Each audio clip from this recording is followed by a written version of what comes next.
Hello, my name is Myrianne Jump and I'm the director of the Marx Memorial Library and Workers' School in London's Clerkenwell. I'm going to start by saying a little bit about the Marx Memorial Library and the work that we do.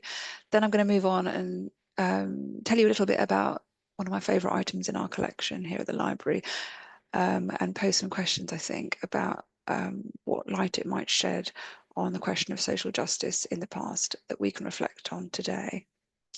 And the Marx Memorial Library is the leading research and education centre on Marxism and socialist history in the UK. We're set on Clerkenwell Green, just a few minutes walk from Farringdon Station, and we've been here for over 90 years. We were founded in 1933, 50 years after Karl Marx died, by a group of socialists, communists and trade unionists who got together as a Marx commemoration committee and decided that a library would be a fitting memorial to Karl Marx, particularly given what was going on in Europe at the time, the rise of fascism. There were pictures being sent over of the burning of the books in Nazi Germany, and it was felt that an institution that would preserve socialist literature and in particular make it available as a kind of educational resource to the working class would be a really important project. So we've been here for many, many decades now. Our three-storey building is now home to over 60,000 books and pamphlets and some major archive collections on all sorts of elements of socialist history in this country and elsewhere. Key strengths include the Spanish Civil War, anti-fascism, the peace movement, and the early trade union movement. But today I'm going to tell you something about a kind of small discrete item in our collection, which I think tells a fascinating story of an individual and their role in a movement that tried to change history. So the item I'm going to focus on today is a scrapbook. I'm just going to start my slideshow.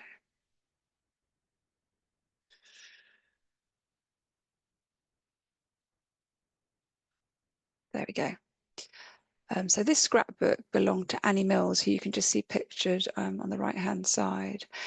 It documents a time in the winter of 1938 to 1939, and inside there's just a dozen or so pages jam-packed full of press cuttings that Annie Mills took it upon herself to keep.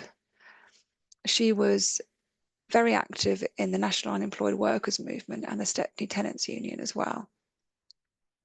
One of the most fascinating things about the scrapbook is how it came to us here at the Marx Memorial Library. In 2022, Derek Newton, who's a member of the library, wrote to us explaining, I'll quote here, "In 1972, I initiated the squat of Myrtle Street in the East End, along with a few others, who later went on to found the Greenham Common Peace Camp. Mrs. Mills, who was then in her early 70s, used to sit at the ground floor window of her house and watch the goings-on in the street. One morning, quite early, as I walked past, she summoned me and asked for help. It turned out that her ceiling had fallen in and it had collapsed. That was how I got to know her, and that's how she came to give me this scrapbook." He then goes on to explain that he'd kept the scrapbook for some 50 years, but hoped that the Marx Memorial Library would take it, and of course we did. I think that's a really interesting detail about that kind of intergenerational connections that can be forged through activists in different times, finding common ground. So now I'm going to say a few words about the National Unemployed Workers Movement, which was a grassroots campaigning organisation led by the Communist Party and founded in the early 1920s. It was a response to the economic depression and the crisis in the 20s and 30s. Unemployment peaked at 25% in 1933, and of course at this point there was no welfare state. That was to come after the Second World War with the Attlee Labour government. This scrapbook tells a kind of personal story and a response to those very problematic, turbulent times, both in Britain and of course abroad. The National Unemployed Workers Movement I think is an unsung part of our history, really, and the scrapbook sheds light on its activities. And through preparing for this film, I dug out the oath of allegiance that members of the National Unemployed Workers Movement, which peaked at about 100,000 people, had would sign up to when they joined. I'll just read it to you because it's quite striking. I, a member of the great army of unemployed, being without work and compelled to suffer through no fault of my own, do hereby solemnly swear that all the strength and resolution of my being to loyally abide by and carry out the instructions of the National Unemployed Workers Committee movement, with the deliberate intention of pressing forward the claims of the unemployed so that no man, woman or child suffers hunger or want this winter. Further, realizing that only by the abolition of this hideous capitalist system can the horror of unemployment be removed from our midst, I here and now take upon myself a binding oath to never cease from active strife against this system until capitalism is abolished and our country and all its resources truly belong to the people. So you can see it was very ambitious in its goals, this movement, and brought a lot of people together under that banner. I'm just going to move on to the next slide. I'm going to flag up a few key things that strike me about this particular artifact. Firstly is the horrific injustice and deprivation, the massive social injustice documented in its pages. We learn about Annie's husband, who's described as cadaverous. He's been unemployed for 5 years at this point, and her 12-year-old daughter, who weighs just 4 stone, which is a really striking feature here. The workers protesting carry banners saying starved, protested, arrested, indicating their own hardships. And there are also descriptions in these articles about the housing conditions. In one piece, it says the rooms will bear everything that would fetch a shilling had been sold to buy food. Another biographical detail is drawn out, and another daughter, little girl, the daughter of an unemployed worker, 9-year-old Claire. She described as loving drawing. She has a pencil but no paper. And he's also collected articles that document other privation across the country. In Lancashire in 1936, 57% of the men who signed up to join the army were considered physically unfit.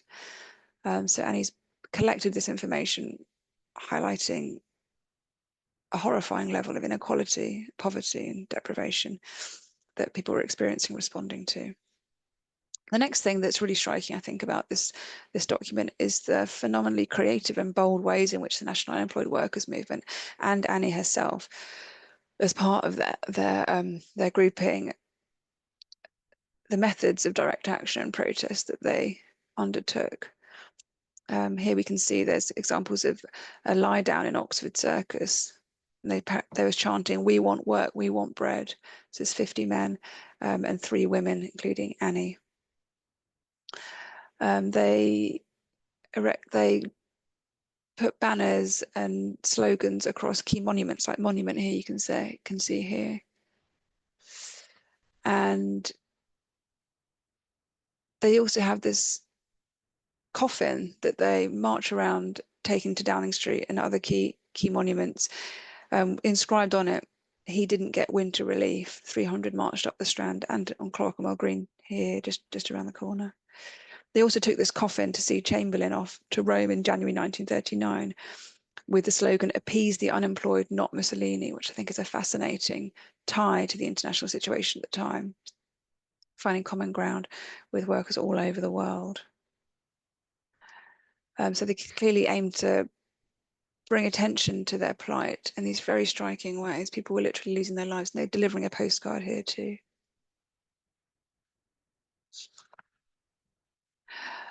Perhaps most striking as well is they undertook a couple of sit-ins, one at the Ritz, where they turned up and sat down and asked to be served tea, and then delivered speeches to each other about the need for political and economic change. And they give another example here in the scrapbook too of a visit to a restaurant where the restaurant owner just decided, well, they were incredibly polite and reasonable to serve them dinner anyway.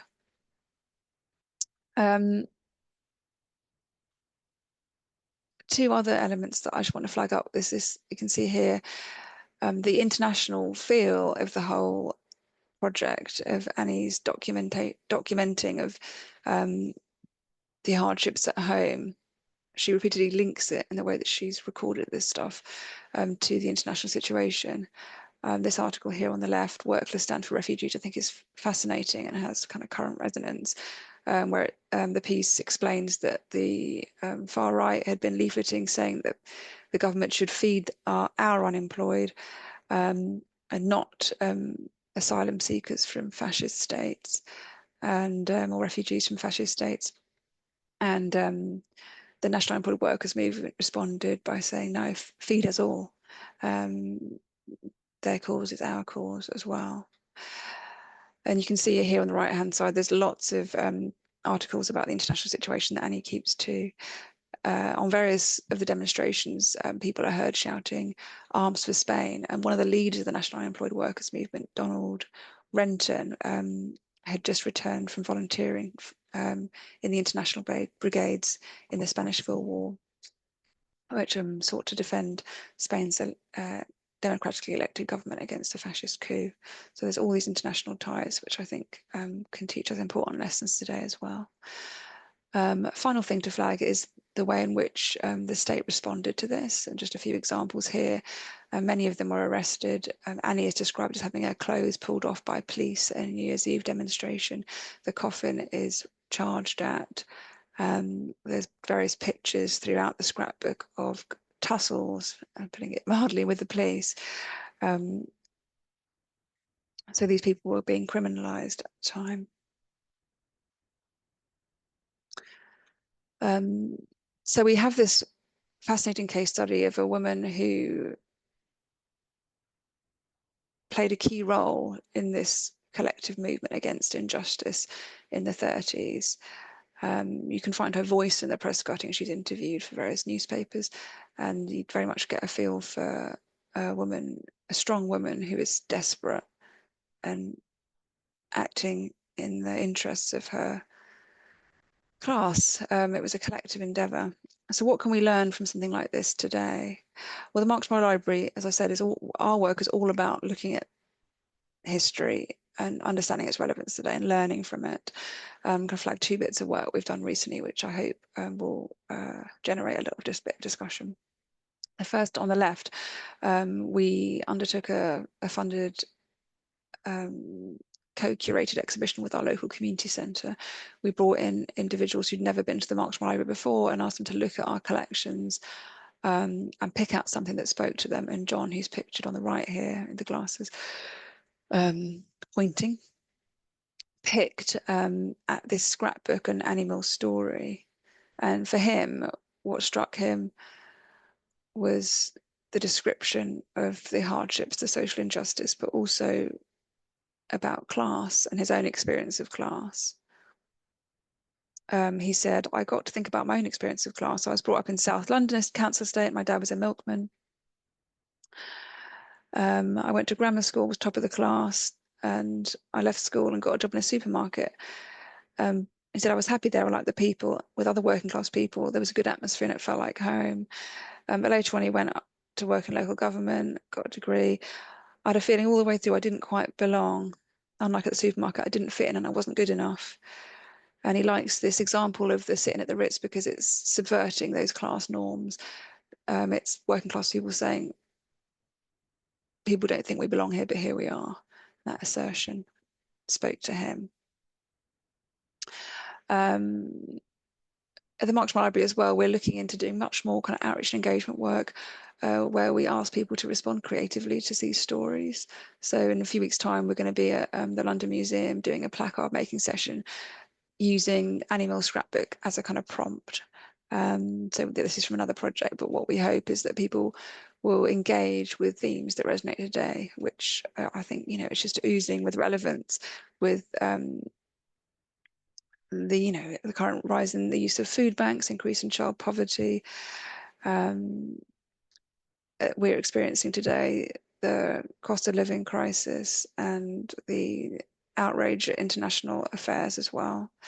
So I think hopefully it will prompt interesting questions about how people organise, how we get together, how we find common ground to make a change and to make a stand like Annie Mills did with her comrades and friends in the 1930s.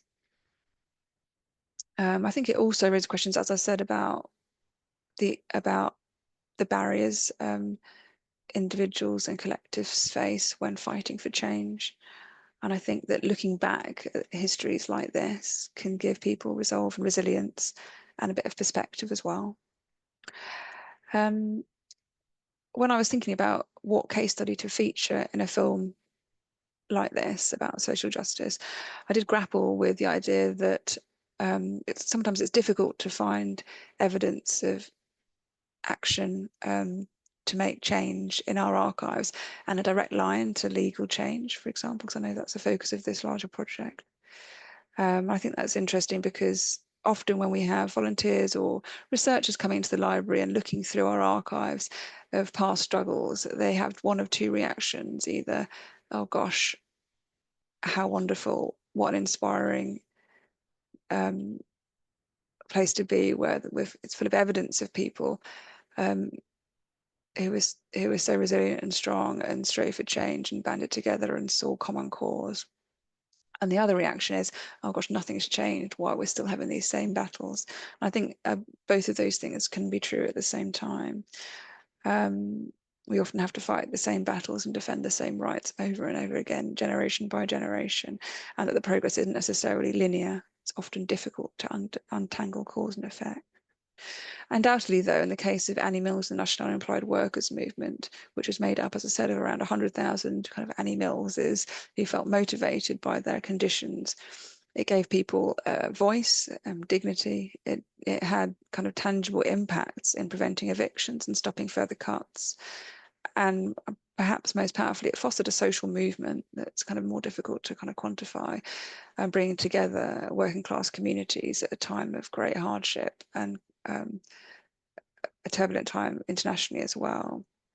Wal Hannington, who is the national organizer of the unemployed workers movement, he argued that it was the organizations like the NUWM that really prevented the far right from getting a solid grip in working class communities in the 30s, as it was an organization around which people had developed common cause, developed a sense of community and resilience as well. So I'm going to end this little case study now, and I hope that thinking about Annie Mills and her role, how she documented it and how it's come to us, and what we at the Marx Memorial Library are now seeking to do with this fascinating piece of evidence, and what questions we're seeking to highlight and what discussions we want to have within our communities, has been an interesting kind of case study for you to consider. And thank you very much.